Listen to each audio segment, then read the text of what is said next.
The Senate chamber shimmered under the weight of 1,000 star systems.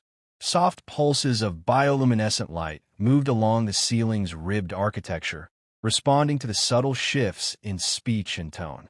Languages drifted in and out of translation like currents in a galactic tidal pool, some melodic, others sharp and guttural, but all processed, interpreted, and resent in real time through a neural interface embedded in every delegate's spine. Dr. Elena Rivas stood at the center, heart thrumming against her chest like a trapped bird. She was alone on the speaker's platform, her Earth-standard uniform tailored into clean lines of deep cobalt, a symbolic contrast to the tapestry of colors and armor and appendages that surrounded her. She had prepared for this moment for years, studying the interstellar protocols, the unspoken hierarchies, and the treacherous tightrope of galactic diplomacy. But none of it could prepare her for the sensation of being watched not as a peer, but as a curiosity. The stares weren't hostile, but they weren't warm either. She was a specimen, her species still marked with a faint scent of newness. Members of the Galactic Confederation, she began, her voice steady, carried with ease by the chamber's amplifiers. I stand before you not as a challenge, nor a threat, but as a signpost. We are here, present, aware, and committed. There was a pause, not silence, but the charged stillness of beings evaluating a creature speaking its first words. Elena smiled, not too much, not too little, and continued. Earth has traveled far in spirit and science. We believe in dialogue, in shared knowledge, and in the sacred truth that no one race holds dominion over progress. Let us offer what we've learned, and learn for what you offer. Some delegates nodded, others blinked. A few swayed in ways she'd learned were signs of cautious approval. She pressed forward, encouraged. The speech was going as planned. And then came the moment that would be etched into the neural recordings of 1 billion minds. From among the semicircle of tiered seats, a figure stood. It moved slowly, deliberately, tall, robed in sun-gold embroidery, its skin ridged and iridescent like obsidian coral. XAR, one of the oldest and most respected species in the Confederation. The hall fell into absolute stillness. The XAR walked down the steps, each motion echoing with ceremonial weight. No one stopped him. The guards didn't move. Protocol dictated that recognized delegates had freedom of movement during a speaker's time. It was a rule rooted in tradition, and like many traditions, fragile in the wrong hands. Elena Rivas of Earth, the XAR intoned. Its voice was low and layered, as if several throats were speaking at once. Do you believe all species have the right to speak here? I do, she answered without hesitation, unsure whether this was a test or a ritual. And do you believe humanity is ready to listen? We've come with open minds. The XAR nodded, and then he raised his hand. There was a flash, not light, but something sharper, something wrong. A twist of energy that clawed at the senses. His hand emitted a searing lance of gold, spiraling like plasma wrapped in fire. It struck her square in the chest. Elena's body arched, lifted by the force. A strangled cry left her lips, her hand reaching upward as if to grab the words she hadn't finished. She fell back into the chair behind her, eyes wide with the sting of disbelief. Chaos erupted, but only for a moment. Guards tackled the XAR, restraining him with shimmering cuffs that bent light as they tightened. The delegates shouted in a dozen tongues, some rushing forward, others retreating. The room churned like a disturbed hive. Elena's body lay limp. A soft hiss from the platform disengaged the neural stream interface. The light in her eyes dulled, then disappeared. The Chancellor of the Confederation, a being of pure psionic form, housed in a mobile containment sphere, descended from its hovering perch. Restrain the accused. Medtech to the platform. Now. But the XAR, whose name would be known throughout history as Counselor Malek of the Dominion of XAR, said only one thing as he was dragged away. She spoke out of turn. 2 Earth delegates pushed through the security line, arriving at Elena's side too late. Her chest bore no wound, only a deep scorch across the uniform. Her mouth was slightly open. One of them knelt and touched her hand. She's gone. he whispered. The Confederation responded as it always did to a breach of protocol, with committees. Within hours, emergency councils were convened.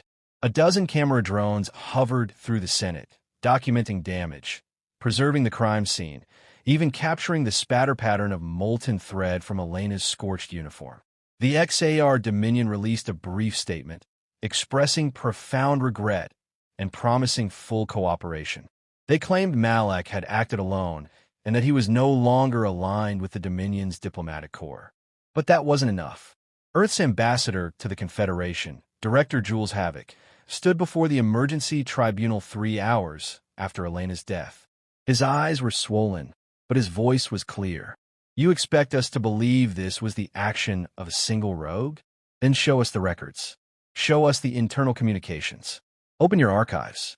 Because from where I'm standing, one of your most respected counselors just executed a human representative on the Senate floor, without warning, without cause, without even consequence. The chamber remained quiet. I ask you, Havoc continued, turning to the collected representatives, if this had been one of yours? If a Ternasai or Yolvani had fallen, would you respond with statements of regret and diplomatic apologies? Or would you demand justice? A murmur stirred, but no answers came. The tribunal spokesperson, a translucent being of cloud and voice known as Speaker Lura, offered the official reply. The Confederation regrets this tragedy. We recognize Earth's pain. A full investigation is being launched, but retaliation of any kind cannot be permitted within this council. Havoc's hands curled into fists. Outside the chamber, the public reaction was already mounting. Across human colonies, anger ignited. News feeds replayed the assassination in every language. Millions saw her flinch, heard her gasp, and watched her final breath leave her body while surrounded by supposed allies. Hashtags emerged.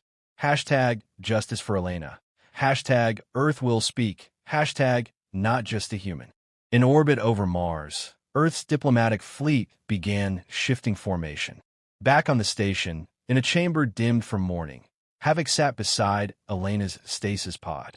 Her face was calm, her expression still caught in that moment of startled defiance.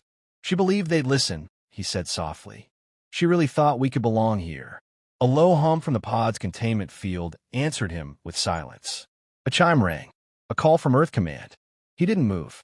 I warned them, he said finally, eyes locked on the empty space ahead.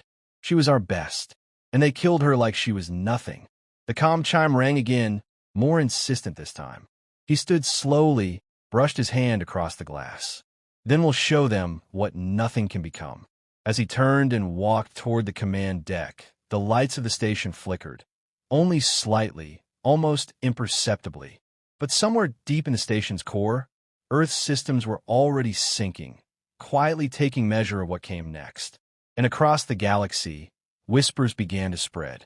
Rain battered the windows of the United Nations Arcology, a rhythmic percussion that underscored the silence in the Security Council chamber. Above them, Earth's atmosphere rippled with orbital traffic, satellites, research stations, and now, a steady increase in military assets repositioning under coded commands. President Amara Celine stood at the head of the table. Her expression was carved from stone. No anger, no grief, only resolve. She had once been a diplomat herself, known for calming hot borders and brokering resource pacts across the equatorial states. But this was different. They didn't just kill a delegate, she said, voice firm and unwavering. They killed the soul of our first contact mission. Elena Rivas stood for something greater than protocol. And the message they sent wasn't to her. It was to us. The room was still populated by generals, advisors, and AI liaisons. The planetary representatives had already voted unanimously. The world wanted answers, and failing that, consequences. The president turned to General Lucien Dara, Chief of Strategic Operations. Do we have assets near XAR space? We do, Dara replied. His voice bore the gravel of long campaigns, a veteran of orbital insurrections and AI uprisings. The Perseus wing is 2 jumps out from the border. Stealth vessels, No visible ID tags. They're already in drift space. Orders. Amara nodded once. We don't fire. Not yet. But I want eyes inside the Dominion. I want every relay tapped, every drone mirrored, and their data siphoned in real time. We do this right, or not at all. Dara nodded and left without ceremony. Behind him, a wall panel blinked awake as an AI avatar emerged. Holographic, shaped in the likeness of a Martian eagle, its eyes glowing soft gold. I had begun uplink to Sentinel Protocol, it intoned. Phase 1. Infiltration. Earth's answer had begun. The first breach occurred within 20 hours. Deep within the XAR Dominion's information lattice, a multi-layered system of organic processors and quantum spine arrays, an anomaly was registered and dismissed as static. In truth, it was a thin thread of human code, written by one of Earth's most advanced quantum tacticians. The code did not extract files. It waited. Patience had become Earth's most dangerous weapon. It took only 3 days to gather the fragments. Communications logs, internal memos, surveillance data from Malik's personal archive. At first, it was unclear, scattered phrases, encrypted directives, partial transmissions. But a pattern began to form. The assassination had not been an act of madness. It had been a test. A secret faction within the XAR Dominion, ultranationalist, isolationist, had grown discontent with the Confederation's growing reliance on younger, more innovative species. Earth, with its rapid technological evolution and unpredictable methods, was seen as the ultimate threat to XAR dominance. Elena Rivas had been chosen as the symbol. Her death, a demonstration. When the first decrypted message arrived in Amara Celine's private inbox, she read it twice, then again. Her hands trembled only once, when the name of the faction's leader was revealed. Not Malik, but someone higher. She summoned Havoc to Geneva. He arrived under guard, though none was needed. His presence carried the gravity of a man who had watched hope die in front of him. The anger hadn't faded. It had calcified into something more precise. "Can we prove it?" he asked, once she showed him the report. Amara tapped the pad. "We don't have to. We leak it. We let them trip over their own lies." He hesitated. That could destabilize the Confederation. She met his eyes. Good. The plan was executed in 3 strokes. First, a heavily redacted version of the report was anonymously uploaded to 3 neutral archives, none human, all respected by the Confederation. Then, Earth's public diplomatic channel was reactivated after days of silence. Havoc delivered the address himself. He stood in front of a clean, dark background. No flags, no insignias, only his voice. "We were told Elena Rivas died by the hand of a single rogue. That narrative is no longer acceptable. We have obtained evidence that her death was sanctioned by a faction within the XAR Dominion, a faction whose goals contradict the very foundations of this confederation. We will not retaliate with blood, but we will not stand down." Behind him, the visuals shifted to intercepted logs. Translation overlays danced across the screen, proof enough for anyone watching to understand that Earth hadn't lied. The data made its way into noose nets, encrypted networks, backdoor feeds. Across the galaxy, the narrative changed. Earth, once a novelty, became a symbol, not of vengeance, but of integrity. On XAR worlds, protests began, small at first, then more vocal. Citizens called for transparency. Other members of the Confederation demanded an inquiry. The Dominion was cornered, and its official response was silence. It was Earth that broke it. A second transmission was sent. This time, the demonstration. In orbit above Saturn, Earth's stealth drone, Aquila Prime, initiated a precision maneuver, hacking into a dormant XAR satellite passing through a civilian trade route. In under 30 seconds, it rerouted the satellite's functions, reprogrammed its core, and projected a real-time holographic banner above it. "We are not the strongest. We are not the oldest. But when our people fall, we rise." The message echoed in every language, floating over hundreds of trade hubs and traffic lanes. That was the moment fear began to ripple. Not of Earth's weapons. They had not fired a single shot. But of Earth's unity. its audacity, its refusal to accept the old power structures. Inside the Confederation, debates turned. Some planets began to question their alliances. Others extended private overtures to Earth's envoy, offers of dialogue, cooperation. And still, President Selene waited. When the official invitation for a tribunal finally arrived, she read it aloud in front of her council. "They want to talk now?" asked Ura. "They want to contain the fallout," Havoc replied. Amara smiled, but it didn't reach her eyes. Let them try. The tribunal would be held on Varelia, a neutral moon long used for conflict resolution. Earth was granted equal representation, a sign that the Confederation now saw them as more than a probationary member. The change was cosmetic, but the implication was seismic. Havoc prepared for the journey. He sat alone in the Earth delegation ship, staring at the seat where Elena should have been. He reached out and placed a small black pin, her insignia, on the armrest. "I'll speak for both of us," he whispered. As the ship initiated warp, the Earth fleet remained idle. No movement, no deployments, but every weapon was live, and every eye, across stars and sectors, turned toward Varelia. The trial was coming, and Earth would not arrive with apologies. The moon Varelia shimmered like polished glass beneath the artificial sun that hung low over the tribunal hall. Surrounded by water and silence, the structure stood as a testament to unity, though the tensions it now held threatened to splinter that very ideal. Its spires reached upward like questioning fingers, as if the architecture itself doubted whether justice still had a place in a galaxy shaped by power. Inside, the central chamber was circular, layered in ascending tiers. Delegates of every species occupied their assigned rings, silent, their breathing systems and blinking eyes betraying unease.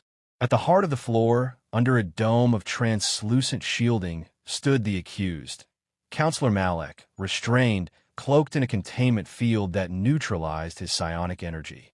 Earth's delegation entered to a hush. Jules Havoc walked at the center, flanked by legal advisors and military attaches in formal black. No weapons, no armor, just posture, precision, and purpose. He paused as he stepped into the arena, eyes scanning the crowd. Not for allies, not for threats, but for signs of guilt, of shame. He found none. Speaker Lura, now elevated as the tribunal's presiding voice, addressed the gathering. Its body pulsed gently with emotion, regret, perhaps, or duty. "Let the proceedings commence. Earth may begin." Havoc stepped forward. "No notes. No holopad. The Confederation has a sickness," he began. "A rot hidden under centuries of civility. Our representative, Dr. Elena Rivas, was not the first casualty of that sickness, but she is the one that brought it into the light." He gestured toward Malek. "You claim this was an isolated incident, that this individual acted alone. But your own data proves otherwise. He was part of a network, endorsed, protected, and empowered by a dominion that fears change more than it values truth." AXAR representative across the chamber twitched. The gesture, subtle, involuntary, was enough. Havoc pressed on. "We have presented communication intercepts, internal memos, and classified directives authorized by high-ranking officials within the Dominion. If this tribunal refuses to act, then it is complicit." Malek remained silent, impassive behind his field. The Dominion's lead arbiter, XAR, named Velentar, rose. His voice resonated like grinding crystal. "You presume much, human. The XAR Dominion acknowledges the tragic nature of Rivas' death. But we remind this court that Earth is still a probationary species, whose aggression and unpredictability are matters of record." Havoc let the words hang, then slowly stepped toward the projection circle. "I'm tired of hearing the word probationary, as though humanity's worth can be measured by how well we play by your rules. You welcomed us to your table, invited us into your systems. We arrived with respect and hope, and you met us with murder." The chamber stirred. Across the tiers, representatives whispered, some nodding. Others frowned. Amara Selene watched from Earth's monitoring station, a live feed projected before her. She said nothing, but her fingers tapped rhythmically on the armrest, each tap matching her heartbeat. Calm, focused, relentless. Inside the tribunal, Speaker Lura raised a translucent hand. The matter before us is not philosophical. It is legal. Does the Dominion admit to a conspiracy behind Councillor Malik's actions? Tar answered carefully. The Dominion acknowledges breaches in security. Individuals within our command structure acted beyond their mandate. We are conducting an internal investigation. Convenient, Havoc said, his tone sharp.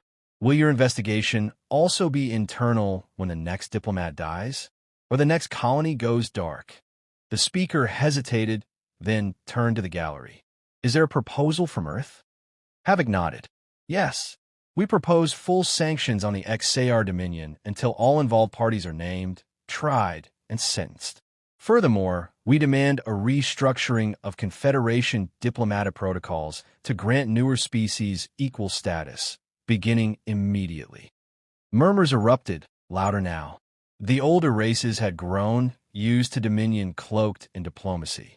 Earth's demands weren't just about punishment. They were about balance, about shifting the gravitational center of the galactic order. Tar rose again. If the tribunal agrees to these terms, it sets a precedent. Any species could challenge ancient law based on passion and projection. Havoc stepped closer to the projection ring. This isn't passion. It's proof. He activated the final recording, a raw transmission from the XAR High Command, recovered hours before the tribunal. It showed Malak, mid-conference, speaking with his superior. Not arguing, not debating, receiving orders. Eliminate her. Publicly. She represents the future. And that future doesn't include us. The silence afterward was cavernous. Speaker Lura's form dimmed, then steadied. The evidence is admitted. The tribunal will recess to deliberate. Delegates filed out, some with heads bowed, others with stiff spines. Havoc remained in the center of the chamber, unmoving, watching Malak, waiting for something, an emotion, a flinch. He got nothing. When the tribunal reconvened, the air had changed. Even before the verdict, Havoc could feel it, like gravity shifting underfoot. Lura's voice rang out across the chamber. After review of all submitted evidence and consultation with the sovereign systems, the tribunal finds Councillor Malak guilty of premeditated assassination, conspiracy, and sedition against the Confederation. He will be stripped of rank and imprisoned indefinitely in the Kale Expanse. Gasps rippled through the chamber. Lura continued. Furthermore, the tribunal rules in favor of Earth's proposal. The Dominion of XAR is hereby sanctioned, pending further investigation. Earth is granted full member status within the Confederation. All diplomatic protocols will be reviewed and revised under joint oversight. Havoc let out a breath he hadn't realized he was holding. Not triumph, just relief. Malak was escorted from the chamber, his eyes never leaving Havoc's. For the first time, there was something in his expression. Not fear, not regret, recognition. Outside, the skies of Aurelia darkened into evening, casting long shadows across the sea. In the Earth delegation quarters, Havoc sat alone. The tribunal was over. The war had been avoided. The message delivered. And yet, the ache in his chest remained. He pulled the pin from his jacket, the one he'd placed on Elena's seat, and set it gently on the table. She wanted peace, he murmured. We gave them something close. The door chimed. Amara Celine's face appeared on the hollow panel. You did well, she said. We're not done. No, she agreed. But today we made them see us. He nodded. Let's make sure they remember. Beyond the window, stars turned slowly in silence, ancient and indifferent. But Earth had spoken, and this time the galaxy listened. The news of Earth's elevation to full Confederation status swept through the stars like fire through dry fields. Some celebrated, others recoiled, but none ignored it. On Elarat 6, a mining colony long held under Dominion corporate rule, workers halted operations and raised banners with the words, "They killed one." Earth answered. In the academic courts of Edvan Prime, students held symposiums titled the Elena Precedent. Even on XAR border worlds, cloaked protests surged beneath the surface, thin lines of resistance forming under veils of silence. Yet peace, like glass, was already beginning to crack. The tribunal had been a verdict, not a resolution. In the shadow of the verdict, in the deepest quadrant of neutral space, a cloaked vessel drifted without signature. Inside its command chamber, 8 beings sat around a projection table. One was XAR. The others wore the forms of different races, some sanctioned, some forgotten. They did not argue. They planned. This was always the risk, the XAR said. The humans were never just another species. They were a catalyst. We underestimated their cohesion, muttered a lithe figure from the Algarii syndicate. They unify under loss. That makes them volatile. They make others believe, added a deep-voiced beast cloaked in obsidian plating. And belief is the first infection. The projection changed. Earth's emblem, a stylized spiral of blue and silver, hovered in the center. Then belief must be smothered, the XAR said. Before it spreads. The room went quiet. Then nods, and the plan began. On Earth, President Amara Celine felt the weight of uneasy victory. The Confederation had agreed to reform, but reforms moved like ice, not fire. And though the tribunal had ruled, the Dominion still operated behind its veils. Sanction, yes. Diminished? Not entirely. She stood in her private briefing chamber, flanked by intelligence reports and threat assessments. New spikes in interstellar traffic. Increased chatter across unregulated bands. A pattern was forming. Something was coming.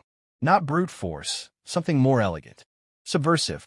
Her chief intelligence officer, Arjun Kale, appeared beside her, face half illuminated by the data feed's cold glow. They're regrouping, he said quietly. We're seeing strange fluctuations along the drift corridors. Sectors we've never monitored are suddenly alive. How deep are we looking? She asked. Not deep enough. She studied him a moment. What are you not telling me? He hesitated, then turned the feed to manual control. A symbol flashed, a sigil etched in XAR glyphs, overlaid with a cipher tag that was unmistakably human in origin. We found this embedded in a transmission from the Dominion's old surveillance net. It's not just XAR. Someone else is helping them. Her gaze narrowed. Rogue Confederation elements? He didn't answer. She didn't need him to. Jules Havoc had been moved to Earth's strategic command, though his work had never really stopped. From a sealed bunker in the Alps, he conducted negotiations, handled emergent threats, and briefed task forces. But nothing had pierced him quite like this new intelligence. He stared at the sigil for hours. Its simplicity disturbed him. XAR symbols always wound like vines, dense and complex. This one was stripped back, minimalist, clean, almost human, and that, more than anything, terrified him. It's mimicry, he finally said. They're adapting. A whisper of unease crawled across his thoughts. He activated a secure link to Celine. They're not just preparing retaliation, he said. They're studying us, reflecting us. Celine's voice came through sharp. Then we've already changed the game. In orbit, Earth's fleet continued its silent expansion. Not in numbers, but in refinement. Vessels were smaller, harder to trace, laced with AI logic and human unpredictability. The Confederation offered oversight. Earth declined, citing sovereign defense protocols. And while the stars turned as they always had, the galaxy's center had shifted. It was in the middle of this tension that the first disappearance occurred. A diplomatic envoy en route to initiate post-tribunal talks with the Dominion vanished mid-jump. No wreckage, no signals, just a blank space where their trajectory ended. For species were represented on that vessel, Earth among them. Celine didn't call for a tribunal. She called for readiness. Havoc reviewed the data personally. The coordinates of the disappearance weren't random. The envoy had passed through a space corridor supposedly neutral, an unclaimed seam in the fabric of mapped hyperspace. But old maps lied. When they traced gravitational signatures in that corridor, they found them. Folds. Not natural, not environmental. Constructed. An ambush. Havoc called Kale. How many other routes have we assumed are empty? Too many, came the grim reply. The realization came slow and bitter. Earth hadn't been granted peace. They'd been granted a pause. In the days that followed, Minor outposts on fringe colonies reported sabotage, data worms, synthetic viruses seeded in trade shipments. Not lethal, not direct, but probing, testing. The infiltrations didn't feel like war. They felt like practice. Selene convened the inner circle. It was time to discuss a step Earth had never taken. Not publicly. The Proteus Protocol. Conceived during the first contact years, Proteus was designed as a response to existential mimicry, an enemy capable not only of attacking Earth's infrastructure, but adapting to its social and ideological patterns. It wasn't a weapon. It was a mirror Earth would use to reflect back unpredictability in its most dangerous form. She asked for Havoc's opinion. He didn't hesitate. "We've reached the threshold," he said. "The Dominion has fragmented. But what's emerging isn't weaker. It's more intelligent, strategic, patient." "Then Proteus is approved," she said quietly. "It will not be spoken of again." Outside, Earth's moon shimmered with new construction. Quiet, hidden, encoded beneath layers of EM noise. Not a weapon, a mind. And the galaxy still turned.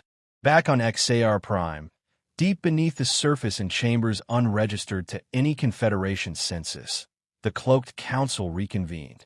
The disappearance of the envoy had served its purpose. Chaos bloomed. Accusations rose. Old allies questioned Earth's stability. "We don't need to destroy them," the XAR leader said. "We just need them doubted." But even he did not realize what Earth had already set in motion. For far above, in the silence between stars, a ship detached from gravity. It bore no nation's flag, no diplomatic insignia. Its core was built not by a species, but by consensus, an AI formed from the minds of thinkers, rebels, and survivors. Its directive was not vengeance. Its directive was observation, adaptation, correction. It would watch the watchers. And if war came, it would not begin with fire. It would begin with understanding and end with choice.